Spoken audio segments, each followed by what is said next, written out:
В каком состоянии сейчас находится ребенок? Тяжело. Трахея порвана. И ручка держалась на одних жилках. Наверное, вырвал он ей там перелом плеча у нее. Тяжелое состояние. Ну а ручку спасли? Врачи что говорят? Да, все зашили. Пока ничего не говорят, пока они ничего не знают.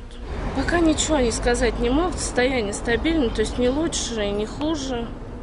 Сегодня она вот дышать начала сама. Ну, пока очень тяжелая. Она на искусственной вентиляции. В общем, в зоопарке в нашем местном есть львица, в общем, хищник. Он ее схватил. Там открытый оскольчатый перелом медиальная метафиза левой плечевой кости. Вот.